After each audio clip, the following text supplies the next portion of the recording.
finest symbol of excellence in sports entertainment.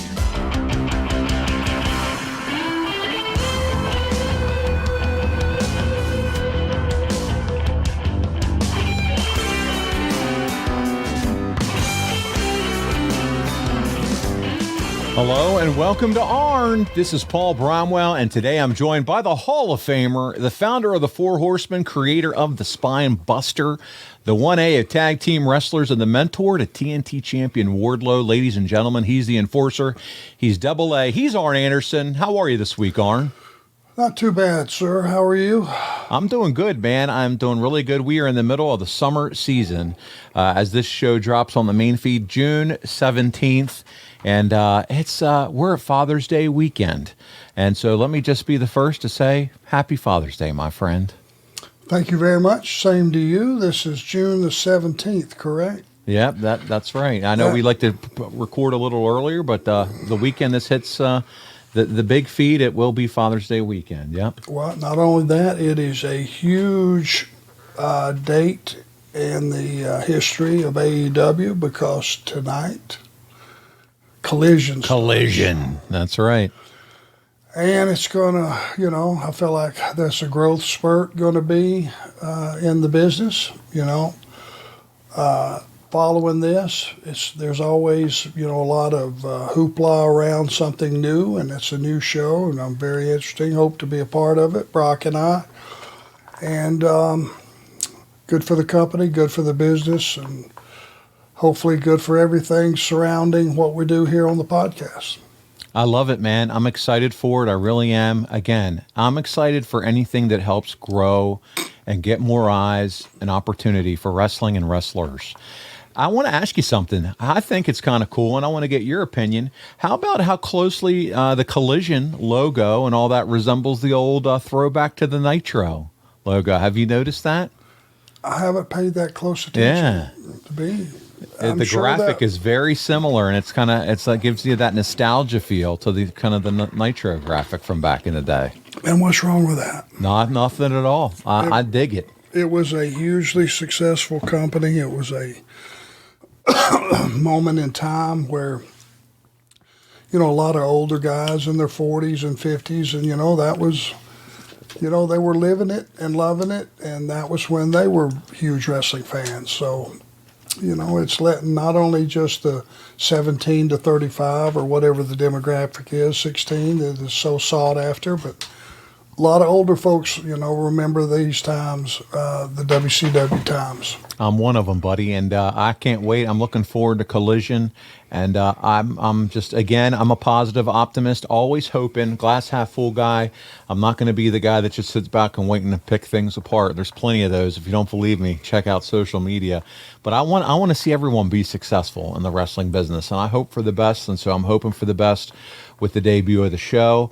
I'm hoping for opportunity. You mentioned Brock and you too. I'm hoping that it leads to more opportunity for Brock, and I can't wait to watch his young career continue to flourish.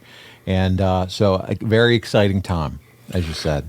Well, I'm very proud of him. He hasn't, had a whole lot of time on TV, but he has taken the time away from, that he would normally be wrestling, and he's put it in the gym. And I don't know, you saw him this weekend, right? He's put on some good quality size, and looks great. Doing all the right things, Arn. Yes, he is. And he's, he should have a chance, and I hope he gets one soon. And just very proud of him.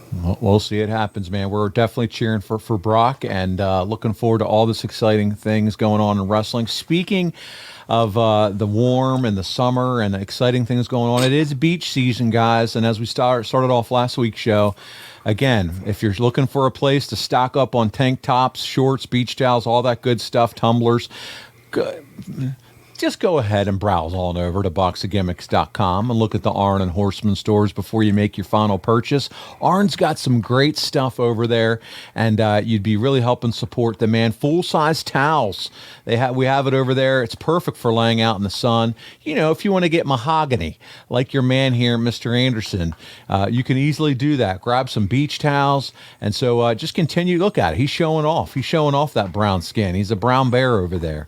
And so check it out. out. Who knows? Maybe one of these days we'll get one of those Soprano-esque style tracksuits soon. You never know, Arn. I think that would be fun too. But man, we really appreciate the fan support, don't we, bud? Yeah, buddy. Sure do.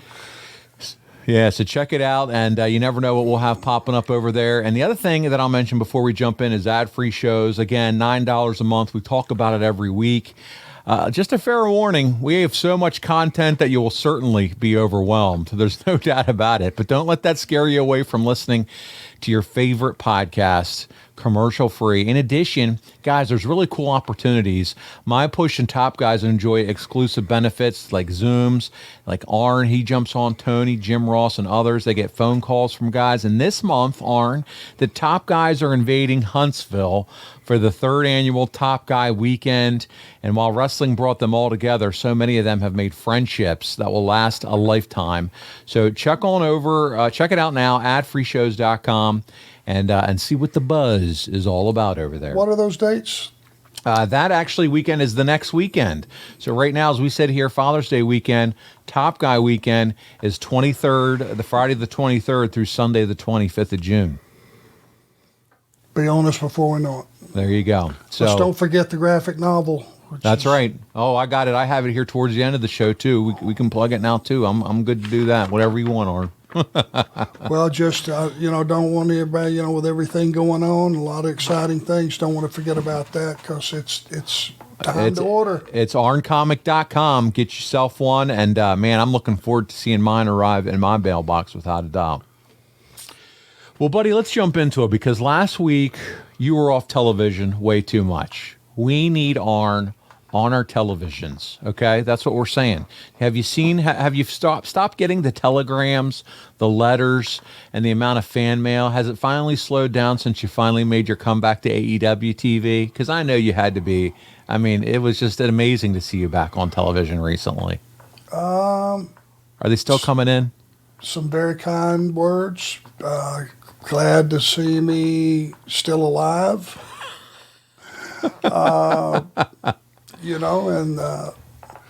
It's just, I don't know. I just love this business, and when you're out there with quality people, and Wardlow is a quality human being. If you've ever met him, he's classy. I have. He carries himself like a gentleman. He is, class act in the locker room.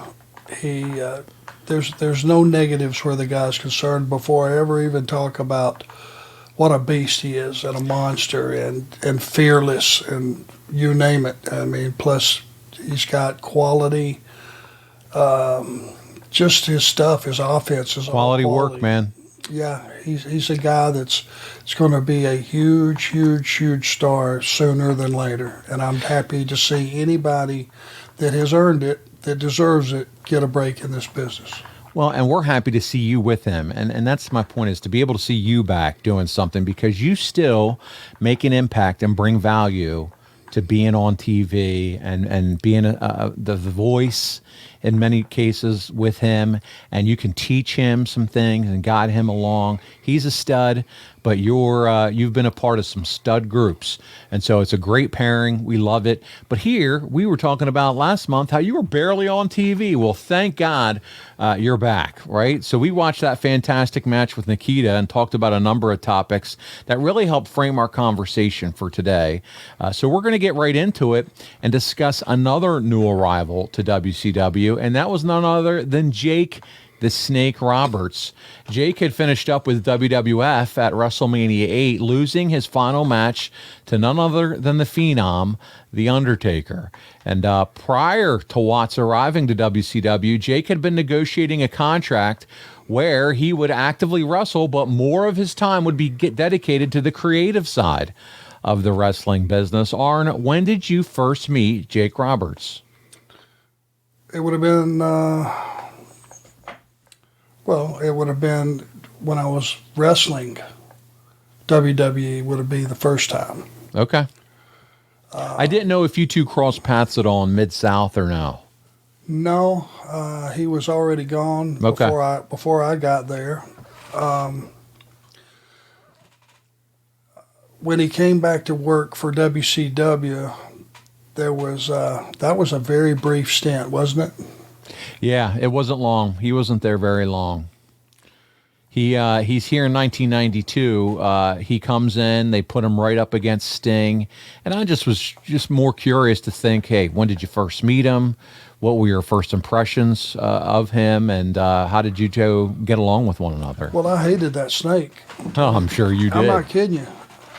Matter of fact, funny story. If you're somebody else, not funny to me, like our second or third TV, I'm back in the in the locker room, and I'm in the, whatever you would call it, I guess you just call it what it is, the shitter. And I hear some voices, just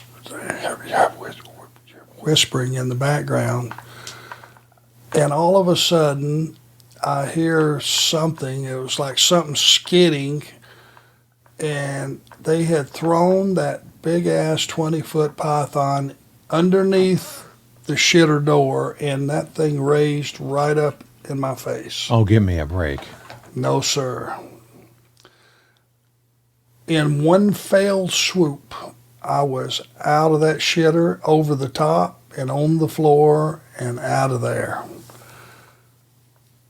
Yes. That takes the phrase "scared the shit out of me" to a whole new meaning. Yes. And it was one of the big ones that he had. I mean, like a big boa constrictor. It was like it was like 20 feet. It was some ridiculous. It was one of those, pythons. And okay. Man, I ain't kidding you. Right out over the top. I don't know how I even did it. Just terror, I guess. Yeah. So fear is a strong motivator. Yeah, I never really got to get him back for that one. That's probably a receipt somewhere. Well, we got to see you two come face to face during the pandemic in an AEW ring in Jacksonville, right? Remember that? Words. We came to words. So you guys have had a little bit of a history. Yeah, but the one thing as I've always respected about the guys is the guy knew how to get over. He was a fantastic heel. When you're a fantastic heel and you know how to get real heat, legitimate heat, and then that's how you become a babyface. Because then when you start doing it to the other guys they hate, you're my guy. Yeah. But it's pretty common knowledge the guy has a real good feel for the business. Yeah, psychology is what everyone says. Psychology's great, and he cuts. Great talker. Has a lot to still offer the business, I think. Arn and Jake, it's going to be hard to find two guys better talkers when it comes to cutting promos. But let's talk a little bit about this period right now more, because during his career, Jake was part of memorable moments. This one's no different here, Arn. We have his debut, Baltimore, Maryland, where in front of 8,000 fans, he would immediately make a big-time impact because he attacks the face of WCW, Sting. It would take place at the end of the August 9th, 1992 episode of the WCW main event at the conclusion of the U.S. title match between Rick Rude and Nikita Koloff. Cactus Jack got involved in the melee, and Sting goes to the ring to make the save, and that's where we're going to pick up this first clip of the week. Let's see how Jake Roberts officially joins the WCW.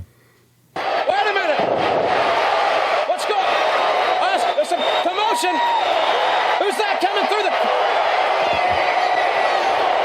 That's Jake Roberts! What is Jake Roberts doing here? Jake the Snake Roberts slithering into the ring! Jake Roberts attacking Sting! And now he's got the towel! Jake Roberts doesn't even wrestle in WCW! What's he doing here? Jake the Snake Roberts! Sting with a chair!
is there. There's Barry Windham. Sting is hurt badly at the hands of Jake the Snake Roberts. He's got some huge reptile there. Well, that's certainly a way to make an entrance, huh, Arn? Shoo-wee. You ain't kidding. Well, the thing that makes that so strong is he didn't run. He did not run. You had some heavy hitters in there, and he did not run. Nope, just sat in the corner with that python. And the other thing is, and we talk about it over and over again, Jim Ross's excitement on the mic. Through the roof. I mean, good night. He just made it feel, well, it was a big moment, but it just takes it to the next level when you got him feeling that intensity coming through the screen. But man, immediately Roberts blew by all the action taking place on the outside. He comes to the ring, goes after Sting, punches, chair shots, signature short arm clothesline, 2 DDTs to the steel chair. This attack served to introduce Jake Roberts to this audience. And while someone's mom, dad, grandpa, or grandma might remember Roberts from his time in Georgia Championship Wrestling as a member of the Legion of Doom, it appears Sting's newest threat is dangerous as the snake he carries in that bag, man. I tell you what, that was, it looked like a python in this clip. Remember? Oh, yeah. And I don't know what the WCW rules were for the snake.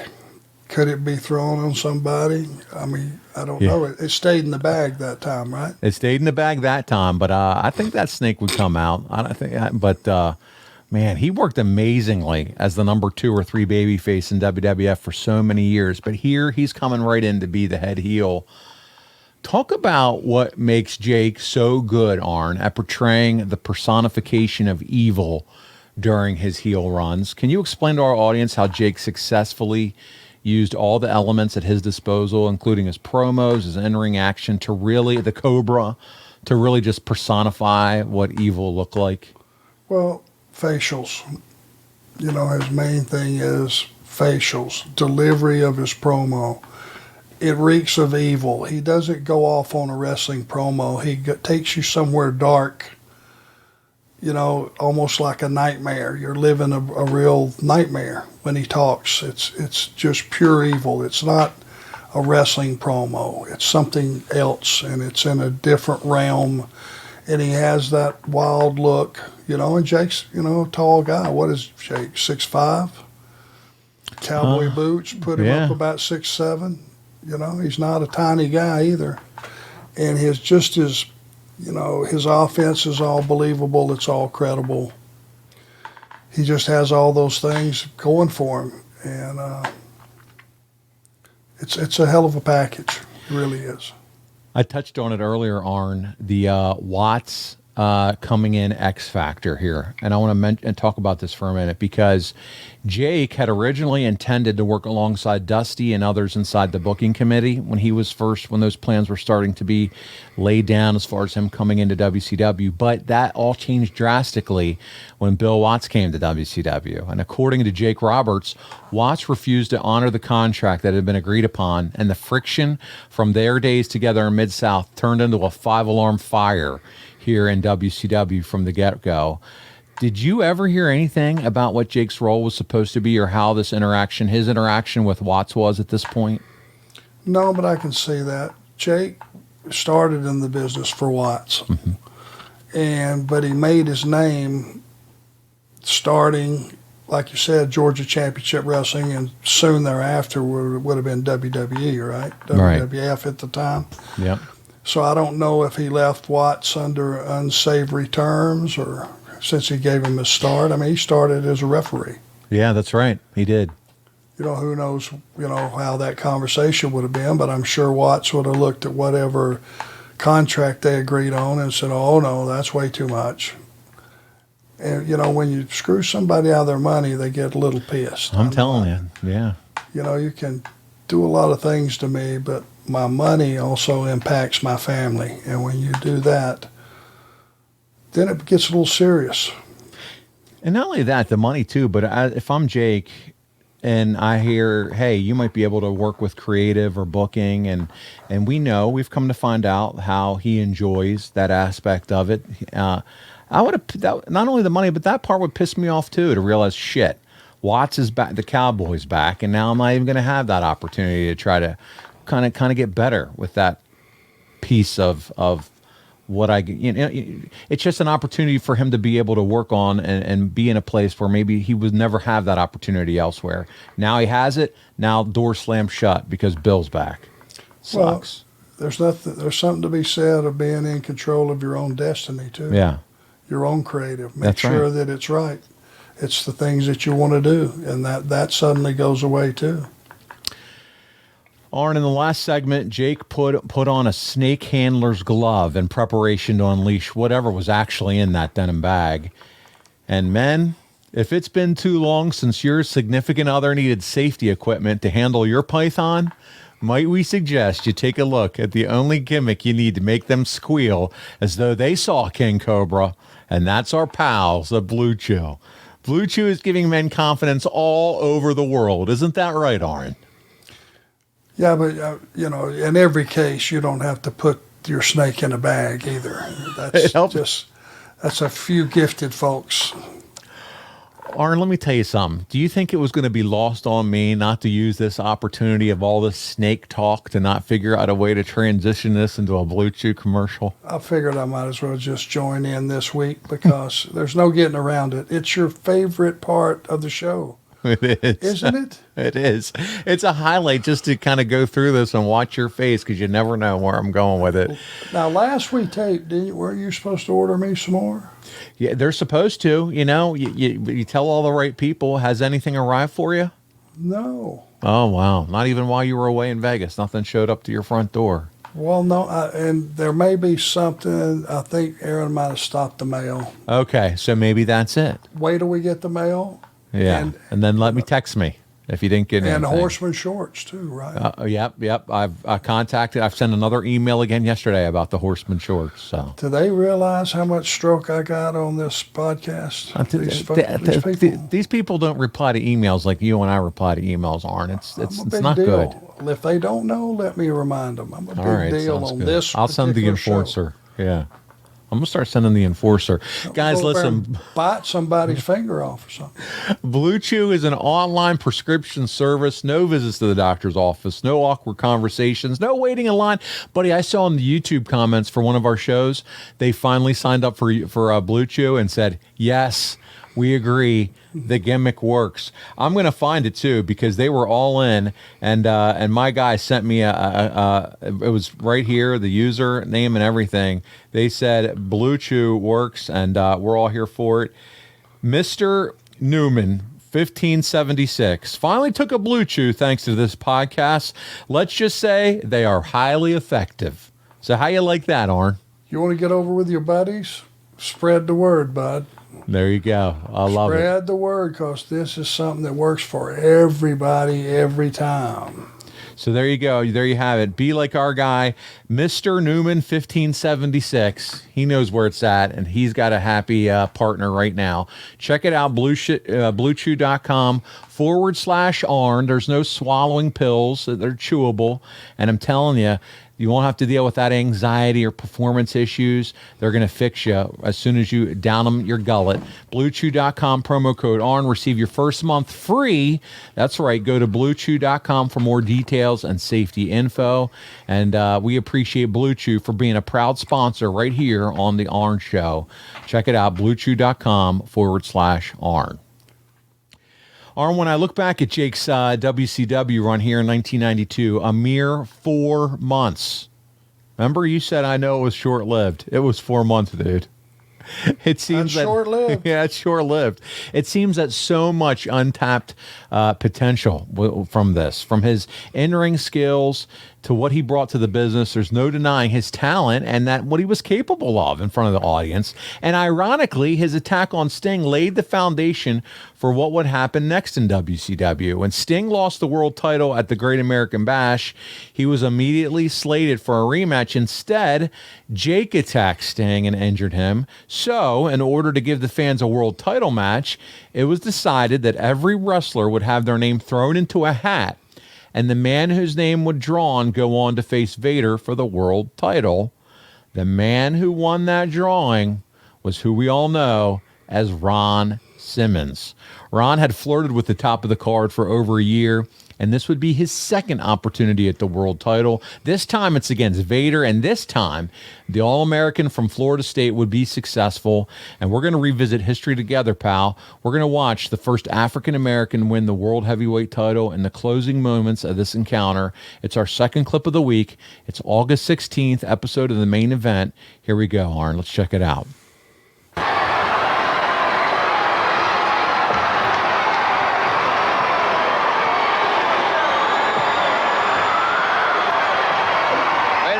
Short clothesline. Simmons hooks the legs. He's got great power. He's underneath one. He got 2.5. A half away from a new heavyweight champion.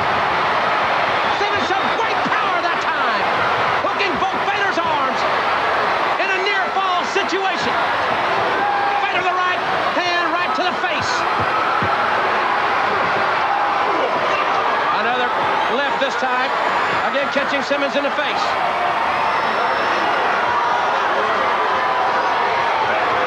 Oh, what impact from that tree-like form.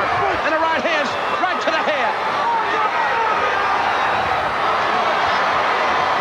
Vader sends him in, the Irish whip. Oh, nobody there. Simmons moves. He's got him cradled. But Vader too strong. He powered out. Simmons goes to the ropes to get some leverage. And Vader dropped it all. 448 right on the chest of Ron Simmons. All the air rushes out of the challenger's body. The champion back up. Back in control is Big Van Vader. In this hard-hitting battle for the heavyweight championship of the world.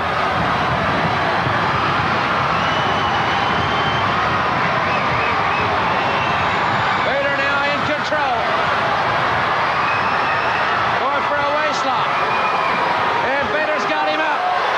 Went over his back. Got agility by Simmons. And Simmons, he got him in a power slam. He got him in a power slam. He got it. Simmons got it. Simmons has won the match. Simmons is the champion. Simmons has won the world title. Ladies and gentlemen, the winner and new WCW World Heavyweight Champion, Ron Simmons.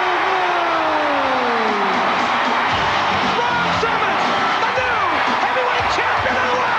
This crowd has been electrified.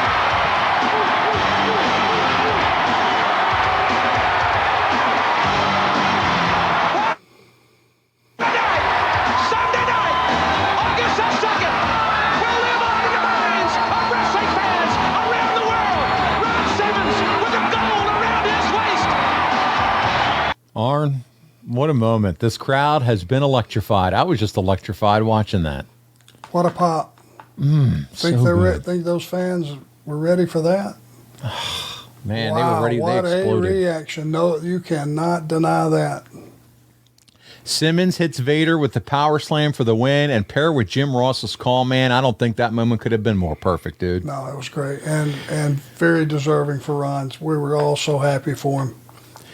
I'm sure the celebration continued on behind the scenes too. Arn, before we go any further though, explain how big and how important this moment was. For the first time, a black man was now world champion. And for you personally, how proud of him were you, and how happy that Simmons, won this title here? Well, Ron, if anybody knows Ron, he is a first-class gentleman. He just is. He's funny. He's a straight-up guy. He's a straight shooter. He's, great businessman, and he's just a class act all the way around. And it was a huge moment, for Ron and everybody in the business. It just shows you that I think it was better for any ethnic group You know, it doesn't matter whether it's Asian or African American or who it was. It was something that you see that, okay, that door is open. Yeah. It's possible that one day I can be there. You know, any nationality, any race. You know, it was Ron set the standard that now it could be anybody. It can happen. We had a question from Dylan come in, and he said, how about the wrestlers you hung around with and worked with during this time? How did they react to Ron winning the title? So your buddies. Across the board, everybody loved it. Everybody thought it was. That's how well, you know, Ron was thought of and is thought of today. Very respected, very, very respected. And I mean, you look at the guy. You see that power slam. Oh, big time. It was like he was power slamming a 200-pound guy. The whip on that, and it was flawless. It was perfect. You know, and a guy that can manhandle Vader like that, you know, should have something at the end of the rainbow for him, I would think. And, you know, I'm sure it reset his pay scale, which would help him for the rest of his career. And the fact that he was thought of by his employer helped him with his next employer. You know, if you're going to make this guy a world champion, he got to have something. So, and Ron went on to have a hell of a career. Listen, for all the wrong that we talk about, what you know, the decisions maybe that Watts made during his time as head of WCW, this certainly was the right decision here, putting the belt on Simmons, and he was a believable babyface. He could match speed, he could match power, agility with Vader. He did not, you know, what we didn't see at the end of this clip, Dusty Rhodes embraces Ron as part of this celebration, which is, how cool is that? Putting his stamp of approval on Ron as the new world champion. I mean, it was just such a cool time, such a cool moment.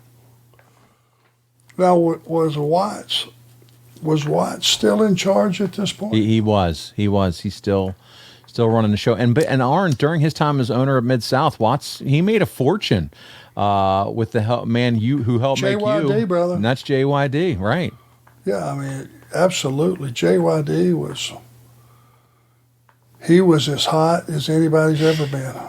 Do you think that Watts and Dusty, do you think they were hoping that Ron would have the same drawing power as the Dog did during his apex of his run in Mid-South? I would hope that if you were the booker, you had anybody that would be as hot as JYD was, because, you know, he was the Mid-South champion, but he wasn't a world champion. You know what I mean? Mm-hmm. But it didn't matter. He was their champion. Yeah. And in Louisiana and that territory, Oklahoma and Mississippi and, you know, over to as far as Houston, all those, you know, whatever Mid-South was, the territory that engulfed, JYD was a megastar. There's you know, and we talk about it now, fans remember this, Ron winning the belt, but it's unfortunate that he just wasn't able to have a longer title run, or that this was only, you know, his only world title run, you know? Well, if you count the number of world champions and all the companies combined, if you really think about it and you sit down and write it down, the list of guys that weren't champion is a lot longer than the guys that were. It's a very select group. If you have to see it on paper to go, well, I mean, Roddy Piper was never world champion. Jake the Snake Roberts, who we just talked about, yeah. You know, the list goes on and on. Yeah. Kurt Hennig was never the world champion. A lot of guys deserving. I'll say it, Arn Anderson. I like the sound of that. Yeah, well, that's true, and we feel that way too. There was a pretty good list. Yep. We had another question come in from Put It in Reverse Terry Weaver. Love Terry, and he's a big fan of this era. He said, we see this historic moment where Ron Simmons wins the world title here in August of '92. When did you first see Ron Simmons in a wrestling ring, and what was your first impression? Do you remember that first time you saw him, Arn? Well, it had to be with WCW. I think he was trained by Matt Suda down in Florida, right? Isn't that how that went? Did he go through Matt Suda's school? Let me double check, because I want to make sure that I do get this right. It talks about his first appeared. Yeah, Tampa team, future professional. He was a teammate with Lex Luger in Tampa in football. But it doesn't really say who he was trained with. It just talks about him joining Jim Crockett Promotions in '86 and wrestled only preliminary level competition. And then on August 7th, he scored his first big victory, defeating Ivan Koloff in St. Louis. I want to say for sure it was he went down trained with Matsuda. Here it is, trained by Hiro Matsuda. There you go. I found it. Yep. Yeah, because I saw some footage that I think was about Luger's, like the A&E thing, special Yes. they did on Luger. Yep, that's right. Ron was one of the guys doing free squats Okay. on one of those shots. So Yep, definitely trained by Matsuda according to the profile here I found online. And so is that the first time you would have spotted him? when he came to Crockett would have been Okay. the first time I met him, and then I started finding out about his history.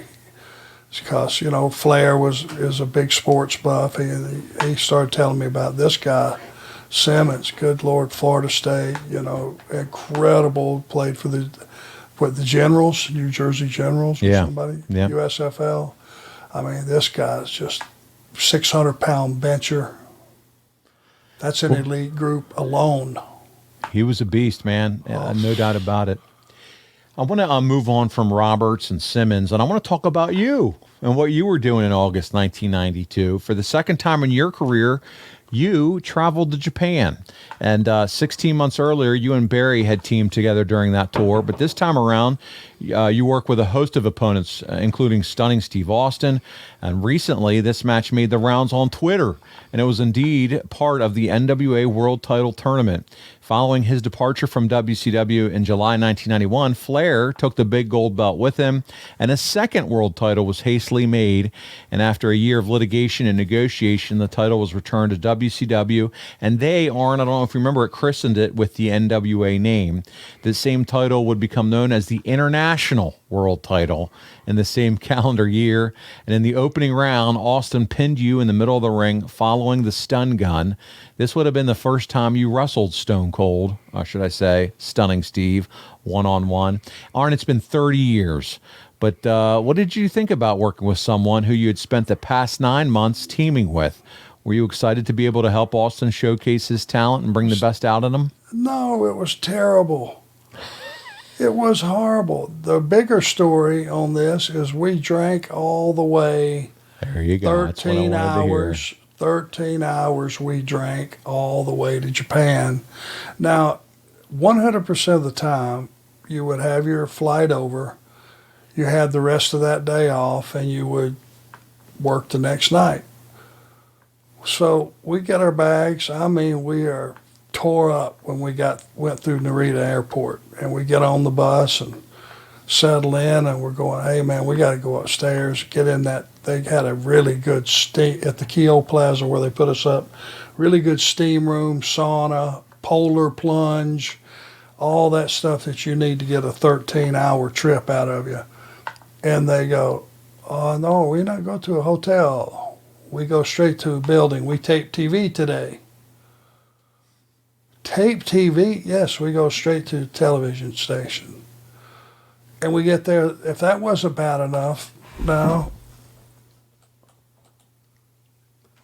if that wasn't bad enough, I mean, me and Austin are tore up.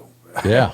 And we get there and we go and look at the sheet that's on the wall, and we're wrestling each other. And I get Hattori, who was the liaison, the referee, and rode on the Americans bus and spoke it perfect English and all that. And I said, Hattori, this got to be a mistake. We're partners at home on TV every week. No, make good tournament. We had no motivation, no chemistry. I felt like dog shit. So did Austin. It was just horrible. And we went out, and I will take the credit for, I'll take the blame. This one, I had no babyface skills, number one. I was miserable, felt terrible, hung over.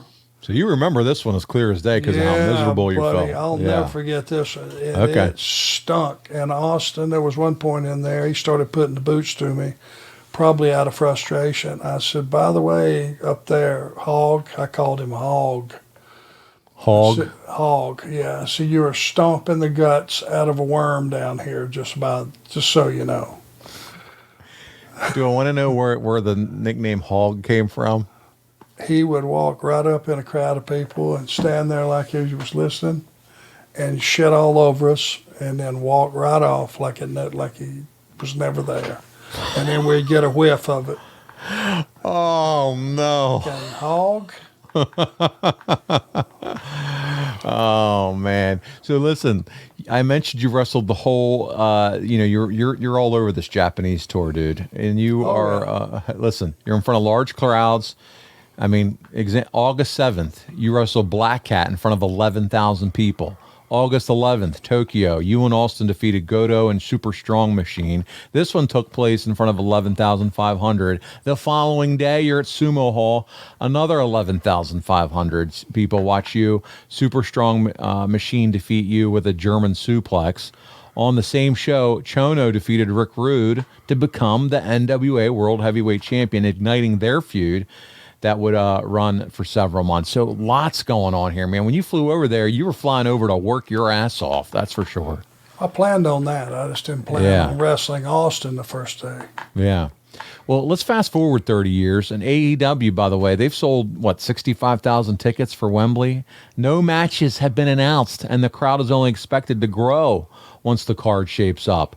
Likewise, here in Japan, you performed in front of thousands of fans. Can you tell us why professional wrestling historically performs well in foreign markets, no matter the state of the business domestically? What drives the international fans to purchase tickets to events that American fans feel just comfortable skipping sometimes? Because they don't have that option, that they never get live events. They have years, we're spoiled. Yes. Months and years of television. Yeah. And seeing character development, but never getting to see them live. And our product is best served live, other than television. If you want to see the best and have the best experience, come to a live event. It's completely different than television. It feels different. Rock concert like.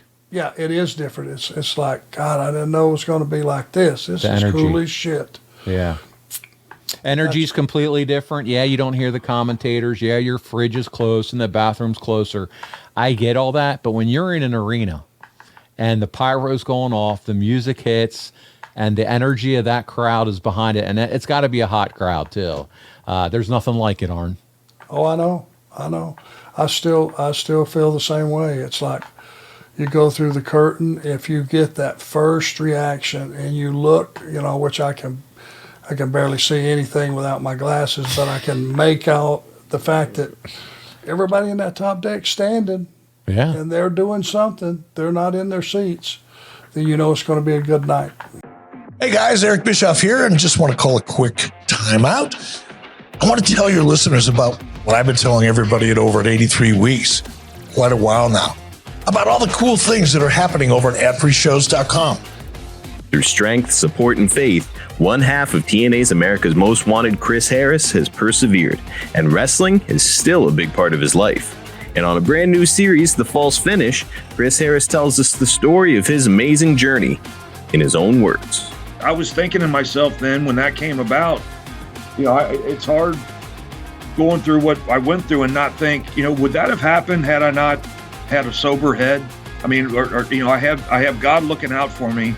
Would something like that have happened in any other circumstances? Because Scott D'Amore, I kept in touch with him. He knew about it all. So, and he was so proud of me for doing it. So maybe that had a little piece of it, that maybe that's why the opportunity was there. But just a lot of really great things have happened in the past couple years. And I'm just so thankful and I'm grateful for being in the place I am now.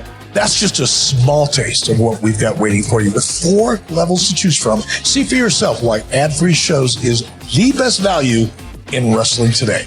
Sign up now at adfreeshows.com.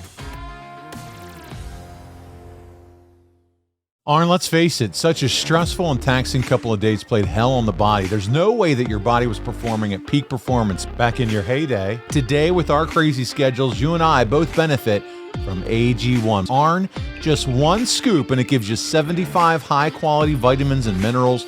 I'm talking improving your gut health, sleeping better, improved focus, What's not to like? This is a slam dunk, and better yet, you're going to sleep better and recover better. It costs less than $3 a day. It's completely worth the investment in you. And it's received 7,000 plus 5-star reviews. Right now is the time to reclaim your health and arm your immune system with convenient daily nutrition. It's just one scoop in a cup of water every day. That's it. It's so simple. No need for a million different pills and supplements. And to make it easy, AG1 is going to give you a free 1-year supply of immune-supporting vitamin D and 5 free travel packs with your first purchase. All you have to do is visit drinkag1.com/Arn. Again, that's drinkag1.com/Arn to take ownership over your health and pick up the ultimate daily nutritional insurance. Our buddy Bryant Haremza wants to know what it was like to tour in Japan. Did you have to adjust or get used to anything different working in front of the Japanese crowds? Everything was different. Once you left Tokyo, there were 3-week tours, and they would spoil you. They would leave you in Tokyo the first 8 or 9 days, something like that, 7 days. And the hotels were very close to being. I mean, you had a buffet for breakfast. You had that room upstairs. Now, keep in mind they would serve you beer up there and everything else in that sauna, steam, polar plunge area. Okay, full service deal. Top shelf hotel. But then you would go to the little towns and everything closed at like 8 o'clock at night, and you would be in these little buildings. If it was wintertime, it would be freezing. Summertime, no air conditioning, hot as hell. But when you came out of there, unless you made some arrangements, there was no food. You would get back to your hotel, there was these little the hotel rooms were about the size of a normal bathroom in most houses. My goodness. You had a single bed. At the foot of it was a little TV that just had Japanese. You were lucky if you had one channel of CNN. And your bags, it was so narrow, when you walked in the door, the bathroom was right there on the right, and it wasn't even really it was no tub or anything. It was like a shower with one of those, handles with handheld devices. Yeah. And we'd have to put our bags, because you had to have big bags for 3 weeks. Oh, yeah. You had to put them out in the hall because you couldn't fit them in the room. And now, you know what I want you all to picture? Andre traveling like that. Give me a break. Even in the biggest room that they had, it was still not going to accommodate the giant. A king-size bed was not long enough for the giant. And, imagine what he went through, the horror that he went through. But, not having any food, and it didn't take but about a day to figure that out. We would send somebody out. This is before DoorDash. Yeah, buddy. No room service, no hotel, restaurant open, not past 8 o'clock. Oh. And it was the shits. I'm telling you. It sounds like it. Well, I mean, we figured out early we would give a guy some money and say, hey, go get us a piece of beer. Simmons, myself, several guys were on the tour. What'd you do for food? You just pre-bought? We would send them out to get like Subway sandwiches. Okay. It wasn't Subway, but a place, something similar to that. Sandwich shop. Yeah. Because after you drank a case of beer and played cards till 2 or 3 in the morning, you was hungry before you went to bed. Because you hadn't ate since probably 3 the previous day. Yeah, sure. You would eat a meal, and then you had to have digestion time before the show, and it was difficult. Completely different way of traveling, performing. I was a USA paper guy. I like to read the USA paper every day. USA Today? Maybe one CNN channel, maybe. The food issue, the beverage issue, plus the fact that you were sleeping in a twin bed. No, thank you, man. So that would run for 10 days. So now you had like 17 days in, and then it was like a work. They would condition you to be out in these small towns, and man, you were roughing it, and it was the shits, and we'd have to go to the building and work out. They had dumbbells and a bench press, and that was about it. You would have to just use that, because to try to get a cab in those small towns, there was no real gyms there, not big ones or nice ones. So you just had to make do. So you couldn't train. You didn't have enough equipment. That was another thing wrong. It was terrible. I did not enjoy the experience. Now they have guys going over to Saudi Arabia drinking, wine out of gold vessels, and it's just like, the complete opposite experience. Well, and the worst part of it was, I knew that if I wasn't there suffering like this, I would have probably been home, and other than a couple of TVs, I would have been off all that time. That plays on your mind too. Sure. You know what I mean? A lot of guys crack up on those 3-week tours and they just go home. Oh, I bet. I can see it wearing on them mentally. But hey, listen, thanks to syndication, even though you're on your way to Japan, in the U.S., you and Bobby are back to business as usual on TV. So we're seeing you guys on TV. You guys are in the ring. You're once again managed by Paul Lee as members of the Dangerous Alliance. And as if the events of the past month and have never even taken place. So while the match we're about to watch is an enhancement match, it serves in some way to finally reset the creative with the audience. And Jesse and JR here are going to fill in the blanks with their commentary. So let's check it out. This is for August 8th, 1992. It's a squash match with you and Bobby Arn, but it helps kind of reset the creative with what's going on with the two of you. This is August 8th, 1992. Ladies and gentlemen, the following tag team bout, it is set for one fall. Introducing team number 1, accompanied by the Chief Executive Officer of the Dangerous Alliance, Paul E. Dangerously, first from Huntsville, Alabama, 233 pounds, beautiful Bobby. His tag team partner from Minnesota, 248 pounds, the Enforcer, Arn Anderson. And their opponents, total combined weight, 449 pounds, Knoxville, Tennessee, Larry Santo. And from Rock City, USA, Scott Allen. Well, we've already seen indication of how WCW officials are handling things now in World Championship Wrestling, with that reversal of a decision and Dustin Rhodes getting the win. Now we're going to take a look at Arn Anderson and Beatable Bobby in tag team action. There's been a lot of talk about a business deal with Paulie Dangerously and Dr. Death Steve Williams and Terry Bam Bam Gordy. Doc and Gordy, we understand, are on their way to Japan, defending those World Tag Team Championships.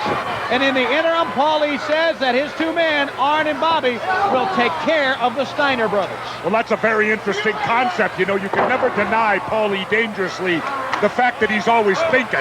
He's always got a motive behind what he wants to do. And Paul Lee sending Arn Anderson, the Enforcer, and Beautiful Bobby, and it's virtually guaranteed Dr. Death Steve Williams and Terry Bam Bam Gordy that by the time they get back from Japan, there will be no more Steiners on their tail. You really think that? I think it's a possibility. I'm not saying it will happen, but it's definitely a possibility. There's no question Arn Anderson, Beautiful Bobby are the ultimate ring strategists. Maybe have the greatest tag team ring strategy of any team ever in WCW. Former World Tag Team Champions. Scott Allen, Arn Anderson with a good go-behind takedown, and now rubbing the head right to the mat as we take a look at Paulie as well. Well, you know what I love about Arn Anderson?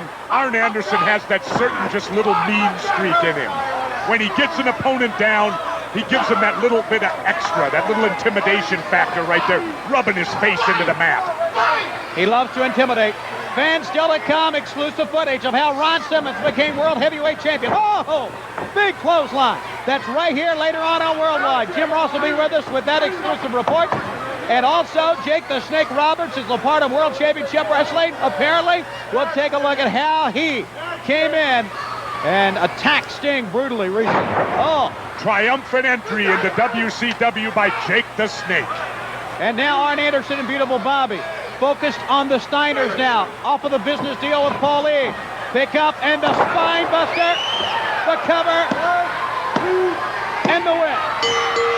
Ladies and gentlemen, the winners of the match, the Dangerous Alliance of Beautiful Bobby and the Enforcer, Arn Anderson.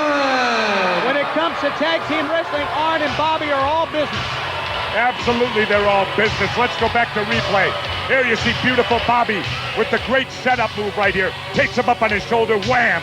Falls back with him, sets him up for his partner, Arn Anderson, who catches him, hooks him in deep, takes him around with a spine buster, drives him into that canvas, and a very easy win for the Danger.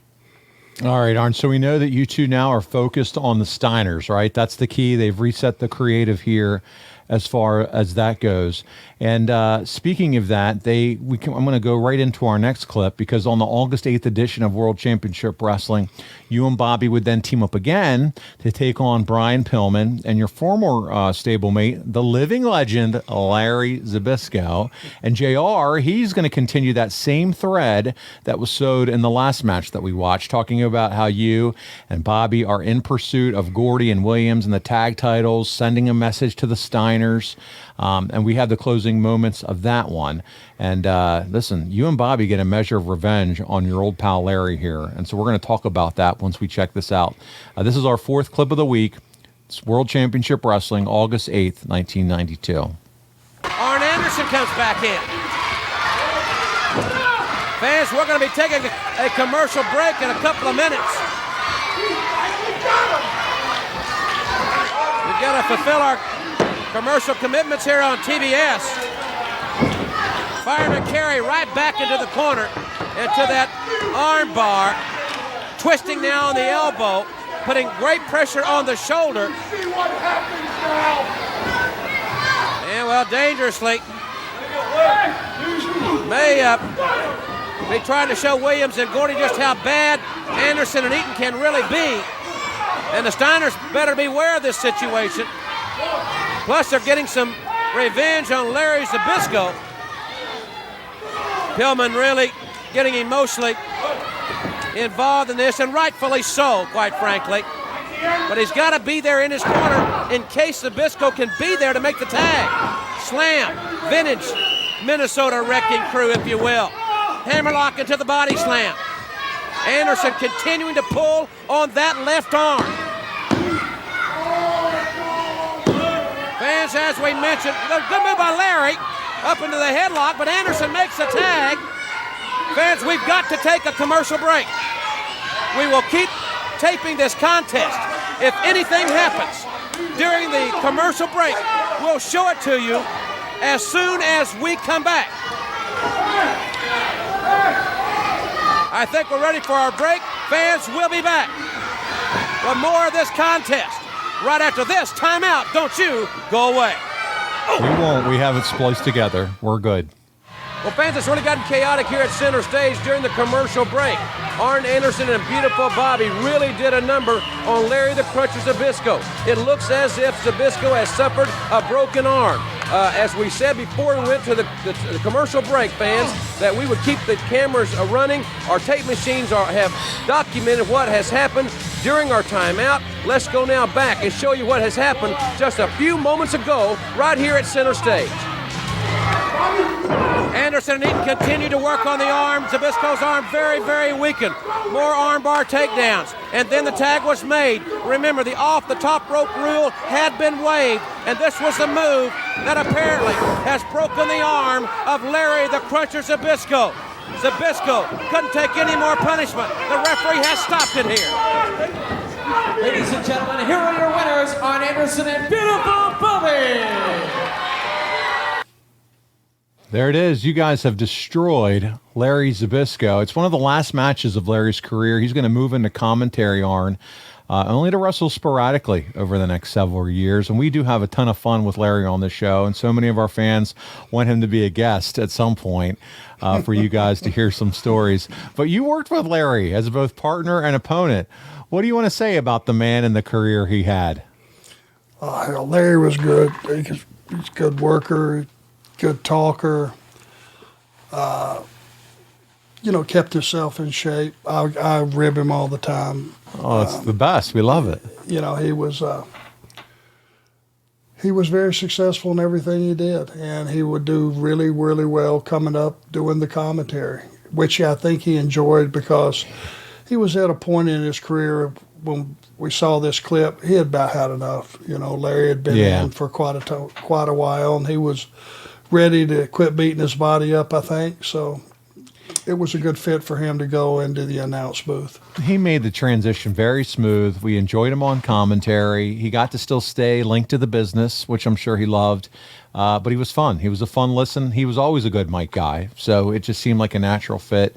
But you guys would move on. And on the August 15th episode of Worldwide, you and Bobby wrestled Marcus Bagwell, who, by the way, was just on ad-free shows. There was a Zoom with him and Eric Bischoff. But you guys wrestled Marcus and Flying Brian. And we have a few minutes of that match that we're going to take a look at as we start to wrap up this week's episode. This is from Worldwide as we talk August 15th, 1992. Comes down to money, Jesse the Body Ventura. Absolutely, it comes down to money, and Paulie dangerously doing a lot of stuff that very much, I think, infuriates WCW officials. Dangerously always getting involved, and look at Flying Brian fighting his way out of the corner. Going after those men. Here comes Bagwell. We've got all four. And the action's rocking early on. Drop kick Bagwell. Drop kick Flying Brian. Bobby's still in.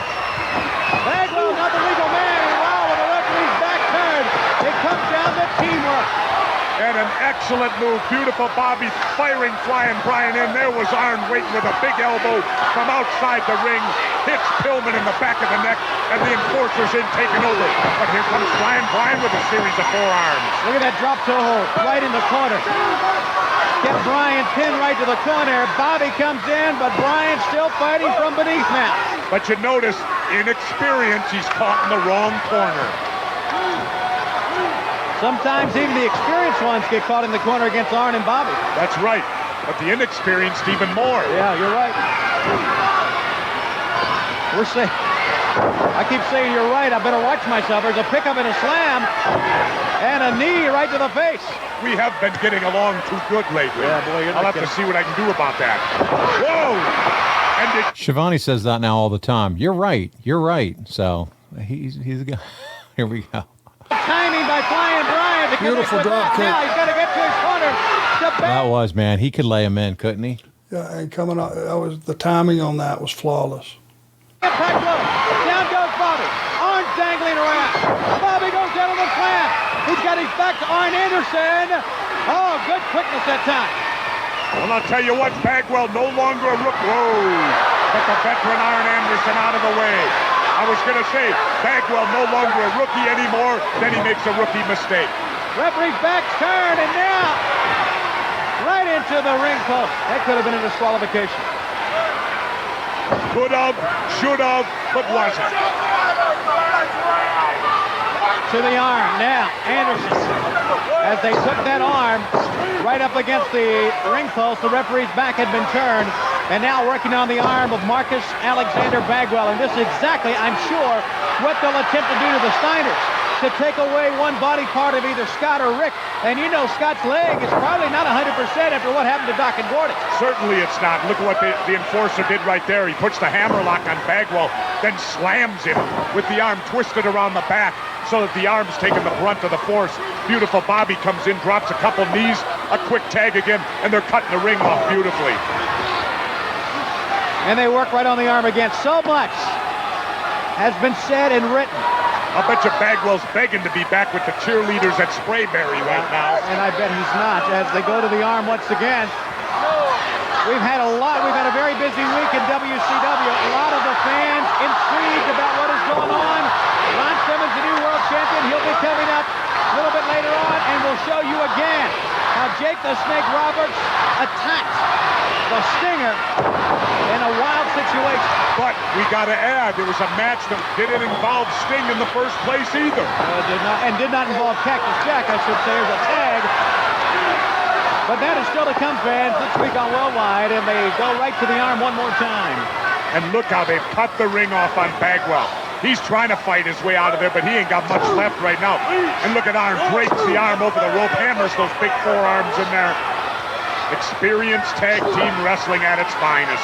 He's come up with the name of the enforcer, and certainly that applies, but also can be called as the master strategist of WCW, Arn Anderson, Unbeatable Bobby. Oh. Tag.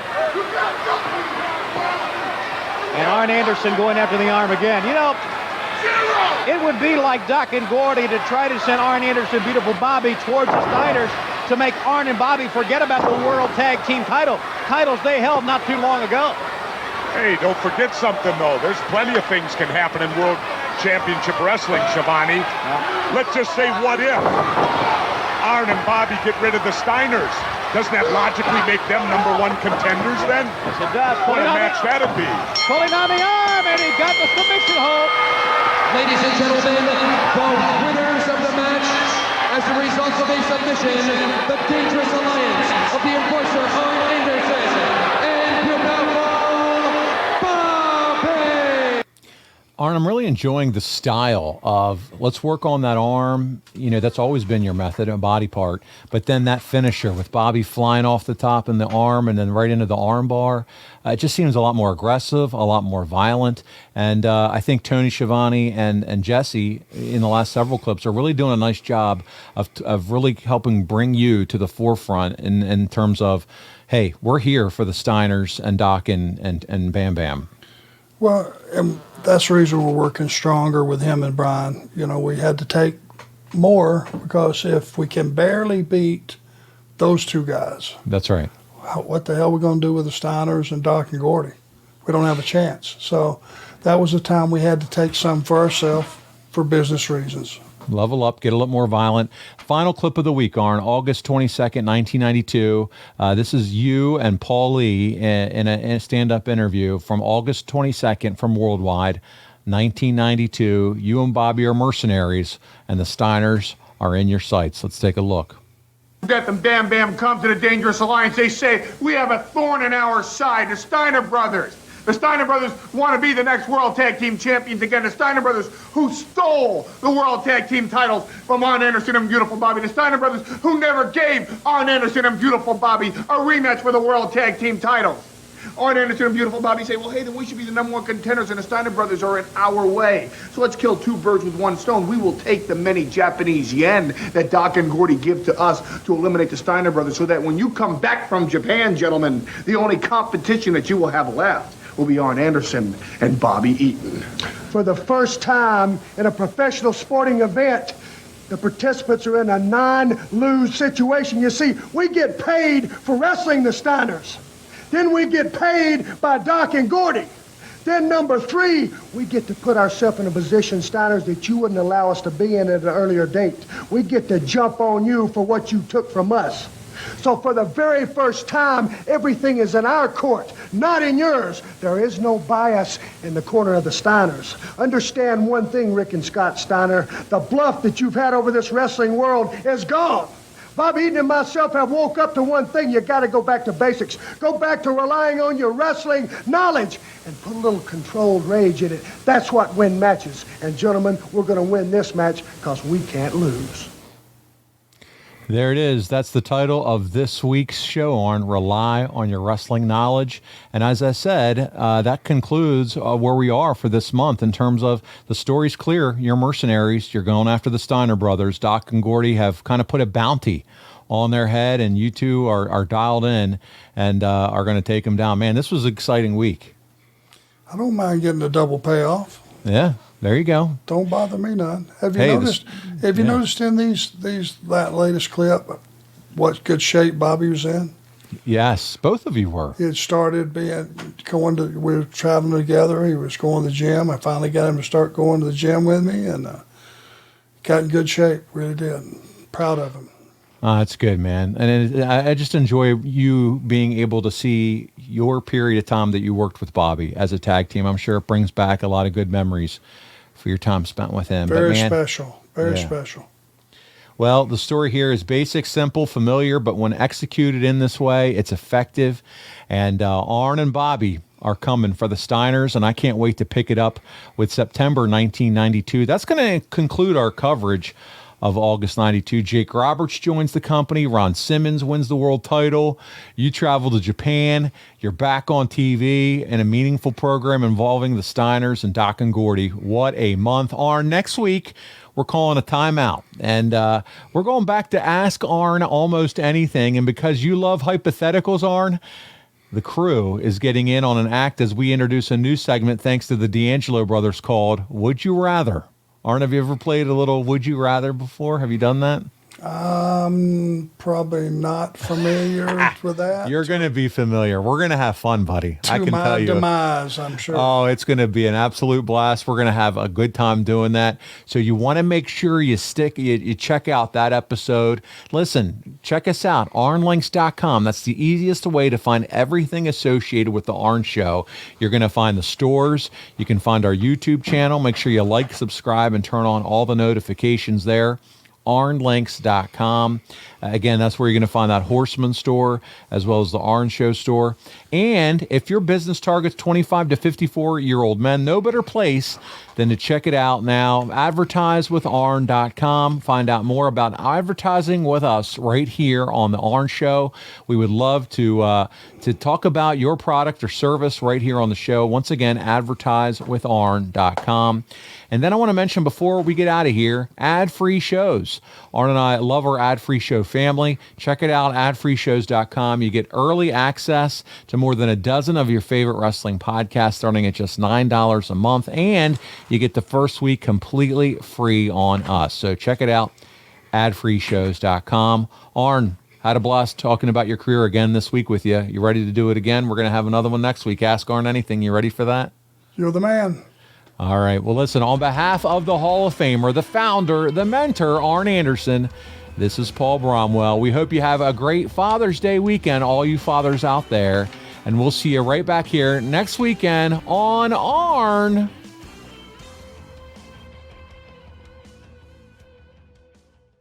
Hey everybody, this is Ian Riccaboni, the voice of Ring of Honor Wrestling. Say with Conrad, they were very appreciative of my time and they really worked with my schedule. The Conrad's team met me at the hours that I needed to meet them to walk through the specifics. The paperwork was clear, the communication was clear to make the decision super easy to work with. So we actually went from a 30-year mortgage, we refinanced down to a 15-year mortgage, and now our house is going to be paid by the time the kids go to college. If you want to save like I did and like Nick Aldis did and so many others in the professional wrestling world, please go to savewithconrad.com. NMLS number 65084, equal housing lender. Woo! It's savewithconrad.com.